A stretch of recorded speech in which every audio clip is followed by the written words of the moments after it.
I would like to greet all participants of the meeting in Kyiv and introduce myself. My name is Perla Kuchtová and I teach Sustainable Agriculture at the Czech University of Life Sciences in Prague. Let's move to our today's topic, which is permaculture and its role in nowadays society. What does permaculture mean? It means care for the earth, provision for all life systems to continue and multiply. This is the first principle because without a healthy earth, human can't flourish. It's also care for the people, provision for people to access those resources which are necessary for their existence. And it's fair share. By governing our own needs, we can set resources aside to further the above principles. This includes returning waste back into the system to recycle into usefulness. The third ethic is referred to as fair share, which reflects that each of us should take no more than what we need before we reinvest the surplus. Fathers founders, there are many, but on this place we will only talk about those who we know by name, those who defined what the system of permaculture is about. Sepp Holzer and David Holmgren are Austrian in origin, as well as the founder of ecological farming, Rudolf Steiner, who we will talk about later. There are many others, like Masanobu Fukuoka, who dedicated his work to natural farming. We can equally well talk about Rudolf Steiner, who postulated the principles which we currently know as permaculture 100 years ago. He investigated not only agricultural technologies, but also social and economical aspects of ecological farming. It might be good to point out that Rudolf Steiner is perceived as founder of ecological farming. There is no human civilization without agriculture on the earth. Human civilizations are like any living organism. They are born, they grow, prosper, mature and live. Is it actually possible to talk about permaculture in this context? Somewhere in the system, a blackout can undoubtedly occur, and a new world will be born elsewhere. We witness this also in current era and know it well from history of humankind. These two men studied, analyzed and defined the causes of collapses of ancient as well as modern civilizations. Jared Diamond analyzed causes of collapses in Greenland and Iceland, Rwanda, on Eastern Island. He also described a flourishing society in Polynesia, where people managed to thrive in permacultural landscapes for thousands of years. His book Collapse, where he described many cultures and reasons of their collapses, is extraordinarily inspiring. Miroslav Barta narrowly described causes of collapse of the so-called Old Kingdom in his book Rise and Fall of the Old Kingdom. The symptoms which he presents and lists correspond frighteningly with the current state of European and American civilization. People and civilizations rise and fade. It's probably a natural principle. Those who survive share the crescent of life in form of experience and knowledge with the next generations. We are on the earth just for a short moment. For moments we come and we are already leaving. The growth of human population was initiated by agricultural revolution in the Neolithic age, as well as the depletion of resources and degradation of the environment on the earth. Only thanks to agriculture, we are more than 7.5 billion on the earth now. In his books Sapiens, Yuval Noah Harari describes perfectly the causes of exponential growth of human population during the human history. Is humankind an integral part of nature? Human population is continuously growing. Human demands are increasing and the current way of life is based on increasing and unlimited consumption. This results in resources consumption and depletion, waste production, degradation of land, sea and atmosphere. We are facing climate change, loss of biodiversity and disruption of nature services. We live in the era of consumerism. The greatest challenges of humankind: overpopulation, sources of energy and raw materials, nutrition and health, poverty and violence. For surviving of the complex civilization, the willingness to share resources and good will be crucial. Future vision: concentration of industry, business and political centers will be cause of migration.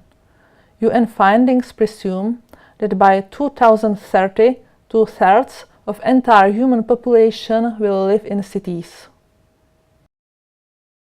In 1972, Mr. and Mrs. Meadows published the book called The Limits to Growth, based on computer simulations of exponential economic and population growth with a finite supply of resources. In 1992, they published the book Beyond the Limits, continuing the modeling of the consequences of a rapidly growing global population. Society has gone into overshoot, a state of being beyond the limits without knowing it, they stated. The researchers from all over the world published a report called Millennium Ecosystem Assessment, which discusses the state of ecosystem services and human well-being. They describe the state of the world and take in account the global goods, climate change, depletion of the fishing grounds, deforestation, lack of drinking water, marine pollution, and threat to biodiversity. This report is being updated continuously. Basic human nutrition has been limited to few plant species, whose growing areas have been gradually rising. Among them, corn is currently the most important plant crop and more than 30% of it are genetically modified. Agricultural professionals from corporate companies as well as some researchers state that genetically modified crops are the solution for the future lack of food. However, the technology of growing these crops enhances degradation of environment comparing to traditional and even conventional farming practices. Furthermore, as proved as in real circumstances, the problem doesn't subsist in the lack of food but in sharing it among human population. In 2002, according to Czech scientist Náter, humankind was responsible for taking over 40% of primary plant biomass. We can assume that the amount is higher nowadays. We are exterminating the original species, occupying and destroying their space and livelihood. Since the beginning of the 20th century, the world has lost 10 to 12% of higher plant species, 12% of bird species, and 24% of mammal species. Recently, more than 1.1 billion people live in 25 global biodiversity centers, which represents the ongoing threat for the worldwide biodiversity. It's assumed that 2.7 million of species will disappear until the end of the 21st century. This scheme displays the difference between the highly productive agrosystems and natural ecosystems. It's apparent that the productivity of agroecosystems is distinctly higher than productivity of untouched ecosystems. But we might ask ourselves whether the price for it isn't too big, as the biodiversity aspects are extremely suppressed in such systems. Moreover, the systems are strongly dependent on inputs, and if we suddenly stopped to supply them with those inputs, the systems would collapse and their productivity would fall drastically. In actual conventional farming worldwide, the productive agroecosystems are extremely unstable. In real, human society pays too big price for its cheap food. When calculating the price of food products, we don't count in the damages caused to the environment and people's health, but in the end, we all have to pay for them as the social costs in form of taxes and spendings on health services. Moreover, these deteriorative systems are being funded by subventions of the governments of particular states. If we were able to count in the real price of industrial food, the ecologically farmed food would prove to be far cheaper option then. One example for all. Czech Republic wouldn't have to face the current extreme soil drought and water supply problems if basic agrotechnical principles were obeyed. The crop rotations have been very simplified.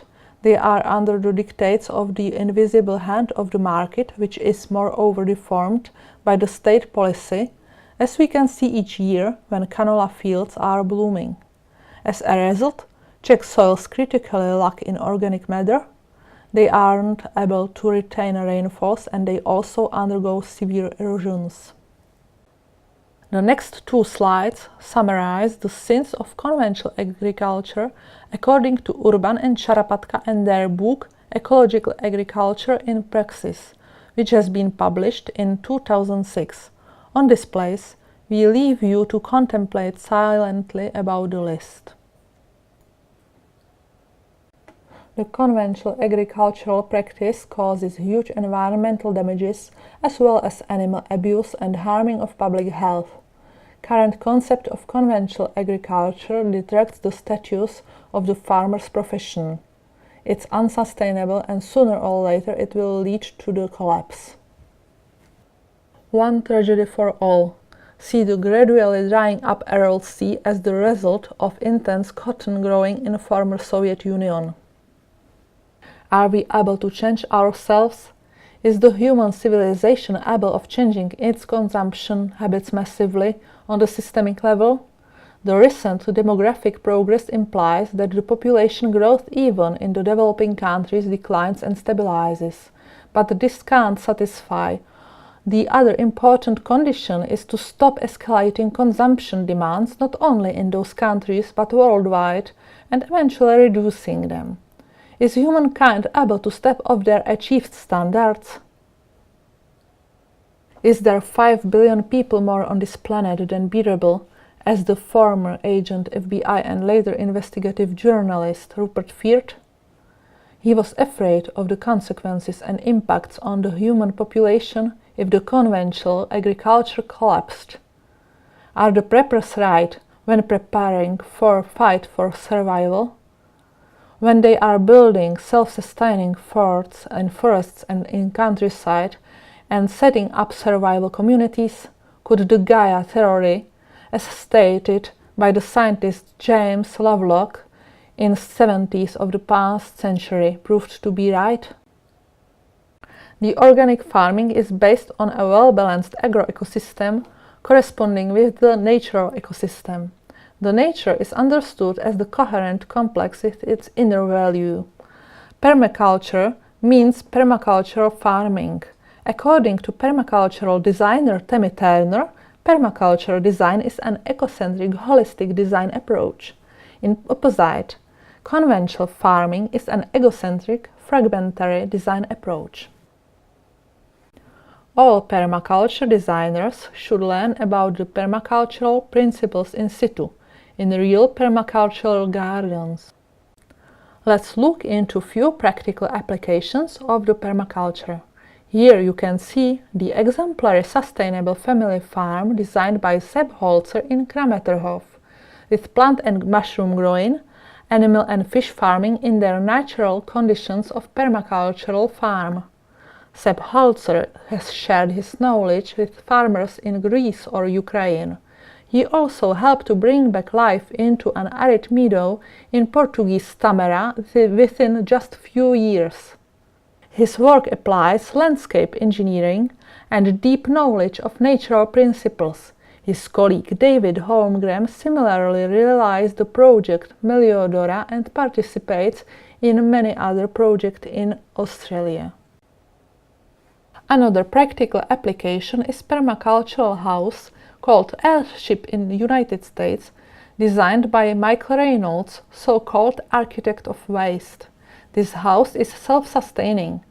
Reynolds and his colleagues helped with reconstruction and building new houses on the Andaman Islands, which had been hit and devastated by tsunami in 2004.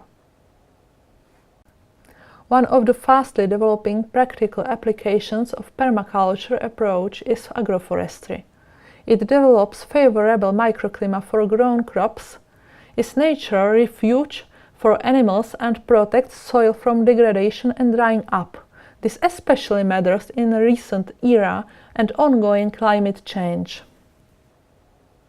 Masao Fukuoka, the groundbreaker of natural farming, stated, "The ultimate goal of farming is not growing of crops, but the cultivation and perfection of human beings."